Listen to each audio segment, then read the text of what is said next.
Video में हम सीखने वाले हैं 10th standard Maharashtra board new syllabus geography का 7th चैप्टर जिसका नाम है ह्यूमन सेटलमेंट्स। ये इसका दूसरा और अंतिम वीडियो है। यहाँ तक हुआ था अपना पिछले वीडियो में, अभी ये देखेंगे। Try this, look at the table on figure 49 on page 49। It shows the growth of share of urban population in total population of Brazil. Draw a line graph from this table, examine the graph carefully and answer the following questions। देखिए यहाँ पर एक table दिया है, उस data का प्रयोग करके हमें एक ग्राफ बनाने को कहा गया है और उस ग्राफ को बनाने के बाद ये उसके क्वेश्चंस के आंसर्स देने हमें। देखिए यहाँ पर डाटा दिया गया है, Brazil percentage of urban population from 1960 to 2010।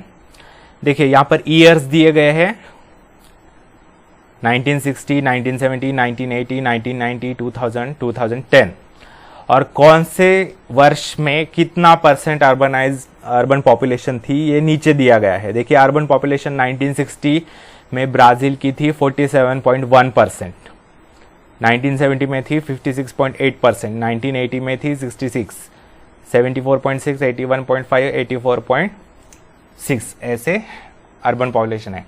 तो इससे हमें ग्राफ निकालने को बोला है, तो मैं आपको बताऊंगा कि ग्राफ कैसे निकालना है। आपको वैसे बेसिक ग्राफ का नॉलेज तो होगा ही, आपने ज्योमेट्री में सीखा होगा, मैथ्स में, तो आपको ये पता होगा। तो देखिए मैंने एक बेसिक पैटर्न बना दिया है। देखिए यहाँ पर एक्स एक्सिस निकालना है नीचे, ये वाई एक्सिस, और देखिए यहाँ पर डिकेड्स लिखने हैं। अभी देखिए यहाँ पर ये सिंबल निकालना है। आपको पता है ईसीजी का हार्ट बीट का जैसे सिंबल होता है वैसे ये सिंबल है, ऐसा सिंबल निकालना है। तो इसका मतलब मैं बताता हूँ। देखिए यहाँ पर डिकेड्स कहाँ से शुरू किए हैं, 1960 से लेकर 2010 तक। तो यहाँ पर 1960, 1970, 80, 90, 2000, 2010 ऐसे डिकेड्स लिखे हैं। देखिए स्केल ली है हमने on X axis 2 centimetre equal to 10 years. ये कंफर्टेबल है, स्पेशियस है, इसलिए देखिए हर 2 सेंटीमीटर, ये है 1 सेंटीमीटर और ये है 2, तो हर 2 सेंटीमीटर के बाद हमने 10 साल का गैप लिया है। तो ऐसा हमें स्केल लिखनी पड़ेगी। यहाँ पर स्केल नहीं लिखे तो मार्क्स कट हो सकते हैं, तो आपको ये सारी चीज़ें याद रखनी है। Scale on X axis 2 centimetre is equal to 10 years, ऐसा यहाँ पर लिखना है। और दो गैप्स से हमें एक मतलब 10-10 साल के बढ़ाने हैं। यहाँ पर ईयर लिखना है और ऐसा एरो निकालना है, यानी ईयर बढ़ते जा रहा है। अभी देखिए यहाँ पर जो ये सिंबल है इसका मीनिंग होता है, देखिए मैं आपको बताता हूँ। On Y axis 2 centimetre equal to 10% scale लिया है। तो देखिए 2 सेंटीमीटर इज इक्वल टू 10, 20, 30 ऐसे बढ़ते गए हैं। तो देखिए यहां पर तो हमने 0 से शुरू किया है, वाई एक्सिस पर हमने 0, 10, 20, 30, 40, 50 ऐसे शुरू किया है, ये क्लियर है। तो इसके लिए, इसके कारण हमें यहां पर इतना गैप ठीक है। जो 2 सेंटीमीटर इज इक्वल टू 10% है, तो यहां पर 2 सेंटीमीटर इज इक्वल टू 10%, ये यहां पर गैप ठीक है। लेकिन देखिए हमने यहां पर एक्स एक्सिस पर बोला है 2 centimetre is equal to 10 years. तो देखिए यहां पर 0 से स्टार्ट हो रहा है, मतलब यहां पर 10 AD, 20 AD, एनो डोमिनी, कॉमन एरा, 30 ऐसे करते करते करते आगे जब आएगा बहुत आगे, तब 1960 यानी 1960 इस देखिए। तो हमने इतना नहीं लिखा है स्टार्टिंग से, 10, 20, 30, 40 इतना नहीं लिखा है। एक्चुअल में हमने स्केल लिखी है 2 सेंटीमीटर इक्वल टू 10 ईयर, लेकिन हमने यहाँ पर जो है पहली बार में ही 1960 पर जंप मारा है डायरेक्ट। ऐसे हम 10, 20 करते नहीं आए हैं। तो जब ऐसा डायरेक्ट जंप लिया जाता है तो ये सिंबल दिया जाता है। ये जंप जब लिया जाता है, देखिए हमने 0 से लेकर डायरेक्ट जो है 1960 पर जंप मारा है। तो जब ये ऐसा जंप मारा जाता है तो ये ऐसा हार्ट बीट जैसा सिंबल निकाला जाता है, ये इसका सिग्निफिकेंस है। देखिए बहुत से डाइजेस्ट में वगैरह ये सिंबल नहीं निकाला है, लेकिन ये मतलब आइडियली निकालना चाहिए। अब अगर आपको याद रहे तो जरूर निकालिए, ठीक है। तो ये जंप का मतलब होता है, ये सिंबल यानी जंप मारी है हमने डायरेक्ट 0 से लेकर 1960 पर, बाद में फिर 10 10 10 वाला गैप्स निकाला है, ठीक है। तो ऐसे ये इसका इंपॉर्टेंस है उस सिंबल का। तो देखिए डाटा देखते हैं, आप अपने टेक्स्ट बुक में देखिए 1960 में अर्बनाइजेशन दिया है 47.1%, तो आपको ग्राफ निकालना पता है। देखिए 47.1% यानी टेक्स्ट बुक में देखकर आप पता कर सकते हैं। तो 40 और 50 के बीच में है, ये 45 है, 40 45 50। देखिए 2 सेंटीमीटर यानी 10% का गैप है, यानी 1 सेंटीमीटर यानी 5% का गैप। देखिए ये हो गया 40, ये हो गया 45 और ये हो गया 50। अभी बोला है हमें 47.1% है, यानी ये 45 और 50 के बीच में ये आएगा। यहां पर ग्राफ पेपर में हमें अंदाजे से निकलना है। 47 के लाइंस आपको इंडिविजुअली एक एक लाइन दी हुई होगी, जैसे 45 46 47 48 ऐसे, तो ऐसे आपको निकालना पड़ेगा। तो ये हो गया यहां पर अंदाजे से 47.1%, ये हो गया ये पॉइंट। उसके बाद नेक्स्ट दिया है 1970 में 56.8%। देखिए 56.8%, देखिए 50 और 60 ये हो गया 55, तो 56% ये हो गया। देखिए यहां पर, ठीक है, 56.8%।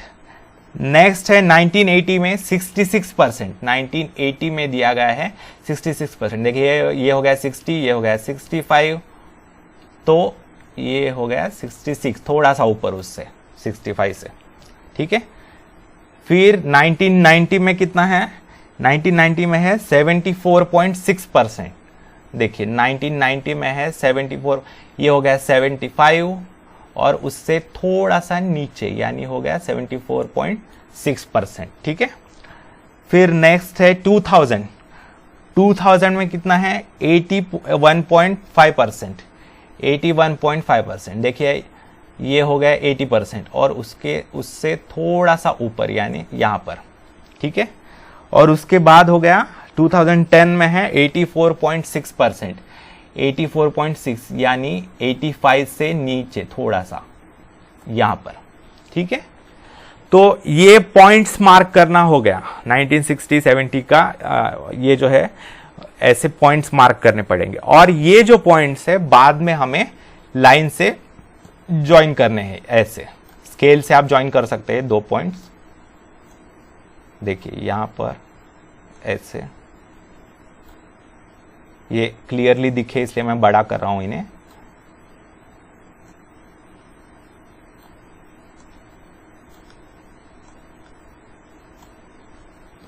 देखिए यहां पर ये जो है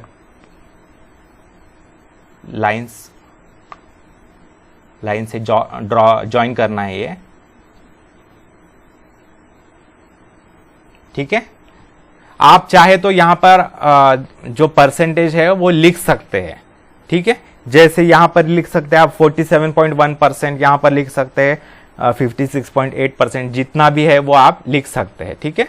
तो ऐसे लाइन ड्रॉ करनी है और एक सावधानता बरतनी है। देखिए ये जो लाइन है ये मतलब यहां से यहां, ये 0 से 1960 तक ये लाइन ज्वाइन नहीं करनी है। देखिए इसका मतलब क्या होगा कि जब 0 साल था, मतलब 10, मतलब जब से हमारा जो क्रिश्चियन एरा जब से शुरू हुआ है, ब्रिटिश कैलेंडर जब से शुरू हुआ है क्रिश्चियन कैलेंडर, तो उस समय अगर हमने ये लाइन ज्वाइन कर दी तो इसका मतलब होगा कि 0 ईयर पर ये जो पॉपुलेशन थी ब्राजील की वो 0 थी, यानी एक भी व्यक्ति नहीं था। ऐसा गलत होगा क्योंकि उस समय भी कुछ ना कुछ व्यक्ति थे। तो हमें डायरेक्ट यहां से शुरू करना है ऐसे, ठीक है। 1960 70 80, तो 60 से ज्वाइन करना शुरू करना है और ये 2010 तक ज्वाइन करते जाना है। तो देखिए स्टार्टिंग में दिखाई देता है इस लाइन से कि तेजी से अर्बनाइजेशन हो रहा था, बाद में स्लो डाउन हो गया, ये लाइन थोड़ी स्लोप कम हो गया उसका। और ये 10 ईयर्स, ठीक है। ये स्केल लिखनी है आपको ये ईयर यहाँ पर लिखने हैं, एक्स एक्सिस वाई एक्सिस ये 10-20, और यहाँ पर देखिए यहाँ पर एक बात लिखनी है, यहाँ पर लिखना है परसेंटेज ऑफ अर्बन पॉपुलेशन, ऐसा लिखना है, ठीक है, ऐसा लिखना है। तो ऐसा ग्राफ आता है। तो अभी इसी ग्राफ की मदद से हमें कुछ प्रश्न पूछे गए हैं, वो हमें उसके उत्तर देखने। चलिए देखते हैं। What is the interval of the data, interval of the data पूछा है, यानी किस इंटरवल से, कितने गैप से डाटा दिया गया है, ये पूछा गया है। तो देखिए 1960, 70, 80, 90, 2000, 2010, मतलब 10 साल के गैप से डाटा दिया गया है, यानी interval of the data is 10 years, ठीक है, ये इसका आंसर हो गया। Interval of the data is 10 years. In which period did urbanisation occur rapidly. तो देखिए इसका आंसर है, जब ये परसेंटेज आप देखिए, अर्बनाइजेशन की स्पीड निकालने के लिए क्या करना पड़ेगा, दो सब्सिक्वेंट अर्बनाइजेशन के परसेंटेजेस का डिफरेंस निकालना पड़ेगा।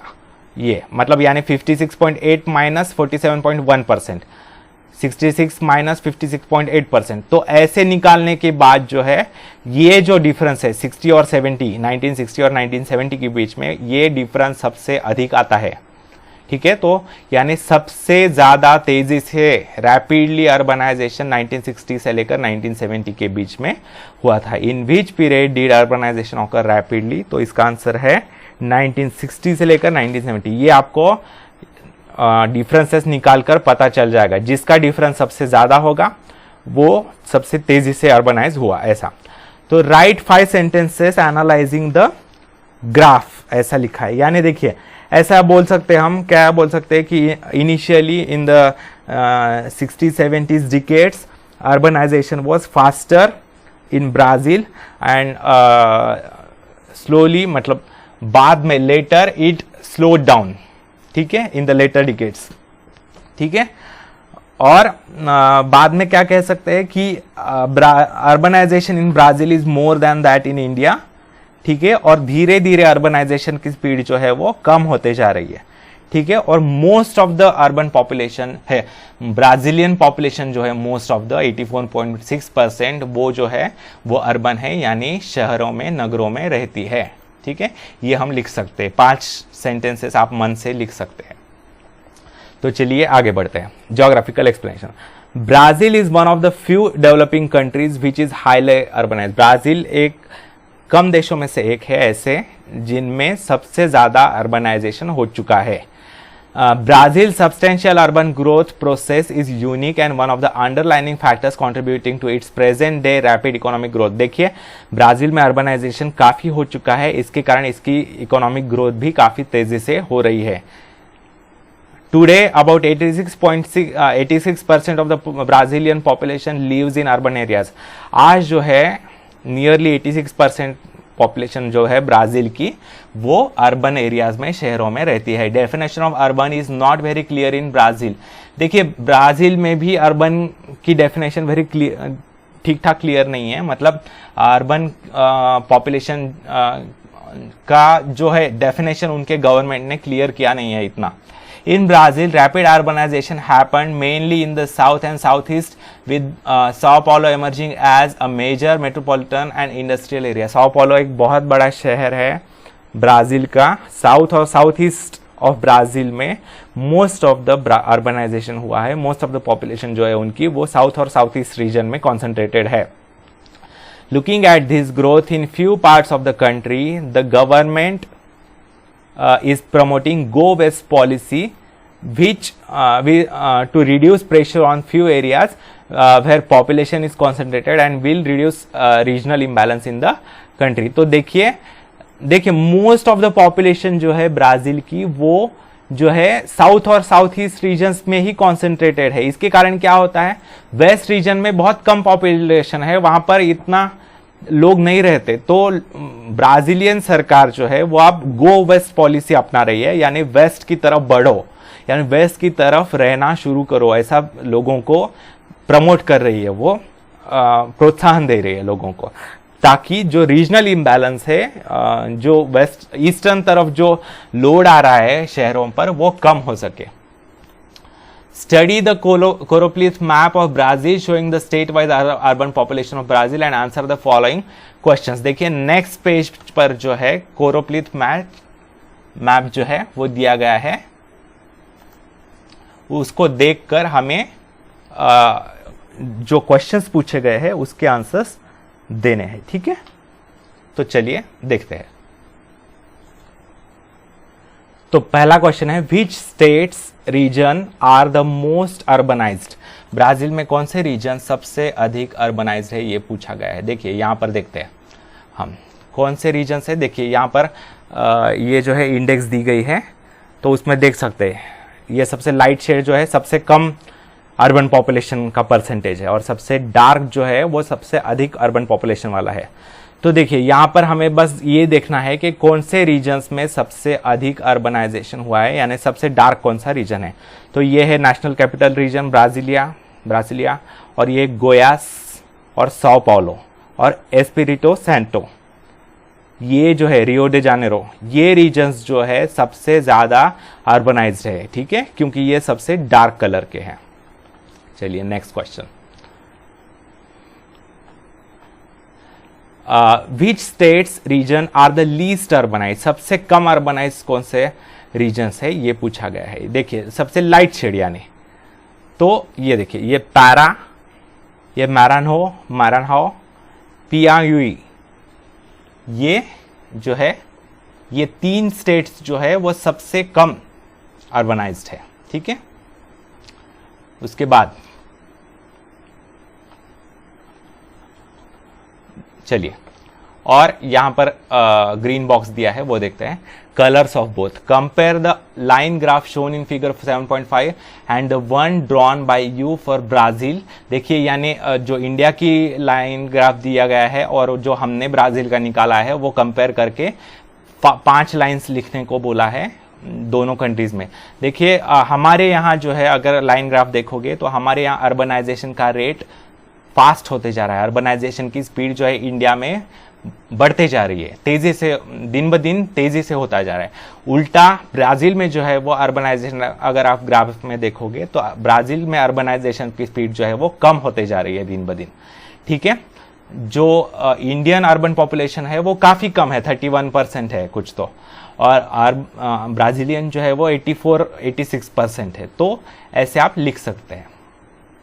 Make a short note on comparison between settlement patterns in India and Brazil, figure 7.1 and 7.2 on the basis of following points: location, pattern, types, density। In points को लेकर जो है आपको ये पूछा गया है कि इंडिया और ब्राजील के बीच में जो सेटलमेंट पैटर्न्स है वो बताने को बोला गया है। तो देखिए, तो चलिए देखते हैं। जो 7.1A और B दिया है वो देखते हैं।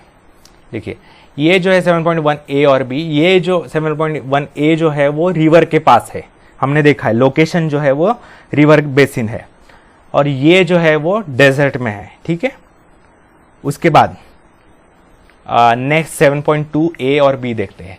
ये जो है वो अमेज़न रिवर के बेसिन में है। ठीक है, अमेज़न रिवर के जो लोलैंड से वहां पर है, और ये जो है वो कोस्टल रीजन से Sao Paulo.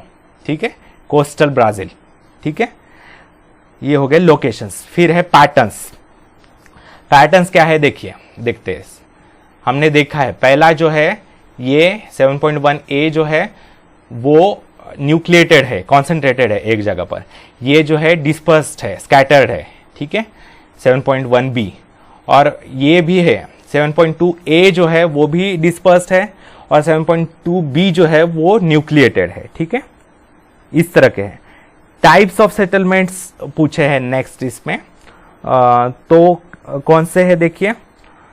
Types of settlements यानी यही होता है, ये जो है एक तरह का 7.1A जो है वो एक तरह का सर्कुलर है, एक जगह पर कॉन्सेंट्रेटेड है न्यूक्लियस की तरह। ये जो है लीनियर है यहाँ पर देखिए। ठीक है, फिर उसके बाद आप यहाँ पर डिस्पर्स्ड और न्यूक्लिएटेड, कॉन्सेंट्रेटेड और स्कैटर्ड ऐसा भी लिख सकते हैं। ये भी जो है वो डिस्पर्स्ड है। ठीक है, स्कैटर्ड है ये, और ये एक तरह का स्टार बना है। देखिए ये जो स्टार के आर्म्स है वैसे। ठीक है। डेंसिटी जो है 7.1 ए की जो है वो हाई है डेंसिटी, इसकी 7.1 बी की जो है वो लो है। फिर उसके बाद 7.2 ए जो है वो भी लो है, और 7.2 बी जो है वो हाई डेंसिटी है। ये आप क्वेश्चंस अपने टेक्स्ट बुक में देख सकते हैं, बार बार ऊपर नीचे करना पड़ रहा है, वो असुविधाजनक होता है, इसलिए मैंने यहाँ पर डायरेक्ट देखा। ठीक है, तो आप यहाँ पर देख सकते हैं, यहाँ पर ये जो क्वेश्चन है। ठीक है, next, observe the two satellite images given below, describe the settlements with respect to physiography. Considering the physiography, where could these settlements be located? Find out their settlement patterns and limitations with respect to their future growth. तो ये पूछा गया है, देखिए ये पूछा गया है, ये सेटलमेंट पैटर्न्स कहाँ पर है। तो देखिए यहाँ पर दोनों इसमें जो है माउंटेनियस रीजन दिख रहा है, तो ये माउंटेन के बेस में है, ये जो पॉपुलेशन जो है, सेटलमेंट जो है वो माउंटेन के बेस में है। फिजियोग्राफी जो है वो माउंटेनियस रीजन है। ठीक है, रगड टोपोग्राफी इन अनइवन। ठीक है, और यहाँ पर डिस्पर्स्ड है पॉपुलेशन। ठीक है, कॉन्सेंट्रेटेड नहीं है, न्यूक्लिएटेड नहीं है, थोड़ी बहुत है बस।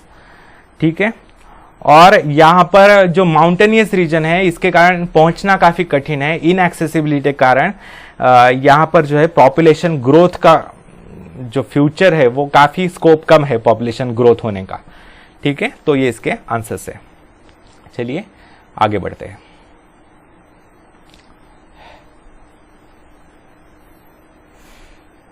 Use your brain power, which factors have affected urbanisation in Brazil. ये पहले हमने देखा है स्टार्टिंग में, अर्बनाइजेशन किसके कारण हुआ है। तो शुरुआत में तो जो पोर्तुगीज कॉलोनाइजर्स थे उन्होंने यहाँ पर आकर शहर बसाए, इसके कारण कोस्टल रीजन्स में शहर बसाने के कारण कोस्टल रीजन्स में ही वो बढ़ते गए, अभी भी कोस्टल रीजन्स में कॉन्सेंट्रेटेड है।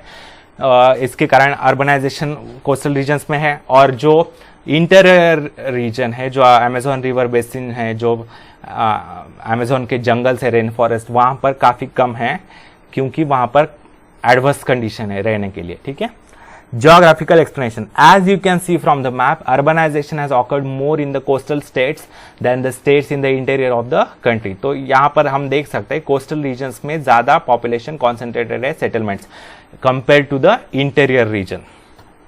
ठीक है, उसके बाद states like Sao Paulo, Goiás and Minas Gerais have more urban population than states in the north के कंपैरिजन में जो साउथ और साउथ ईस्ट के स्टेट्स है वहां पर जो है ह्यूमन सेटलमेंट पॉपुलेशन डेंसिटी अधिक है।